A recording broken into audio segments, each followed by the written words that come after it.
High, আজকে আমি একটা ফেয়ার অ্যান্ড লাভলি বিবি দিয়ে একটা সুন্দর মেকআপ ক্রিয়েট করে দেখাবো। তো চলো স্টার্ট করি। ফার্স্টে আমি স্কিনে একটু সানস্ক্রিন ইউজ করে আসছি, এটা তোমরা দিনের বেলা করতে পারো।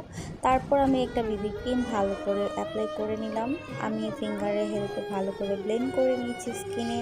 তারপর একটা লুজ পাউডার দিয়ে ভালো করে সেট করে নিয়েছি। যে গরম পড়েছে এই সময়ে লুজ পাউডার দিয়ে সেট করাটা আমি মনে করি বেটার।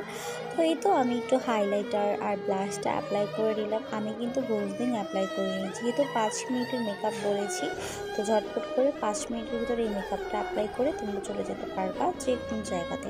তারপর আমি আই মেকআপটা একটু লাইট রাখা ট্রাই করেছিলাম। তো জ্যাকেটের এই প্যালেটটা থেকে অরেঞ্জ কালারটা নিয়ে ভালো করে আমি ব্লেন্ড করে দিয়েছি। আমি এই কালারটা কত পরিমাণ ইউজ করেছি প্যালেটটা দেখলে তোমরা বুঝতে পারলা। তো এই প্যালেটে একটা শিমার ছিল কয়েকটা, সো ওখান থেকে একটা গোল্ডেন কালার শিমার নিয়ে ফিঙ্গারের হেল্পে ভালো করে বসিয়ে দিলাম। তো এখন একটু লিপস্টিক অ্যাপ্লাই করে ফেললাম। তারপর একটু ড্র করে নিলাম লিপ লাইনার দিয়ে, যেহেতু ড্র না করলে এখন ভালো লাগে না। আর আমার লড়াচড়া করাচ্ছে আমার ছোট মেয়ে, ওর জন্য কি আর করবো। সো এখন আমি মাস্কারা অ্যাপ্লাই করে নিলাম, আর এই তো আমার ফাইনাল লুক।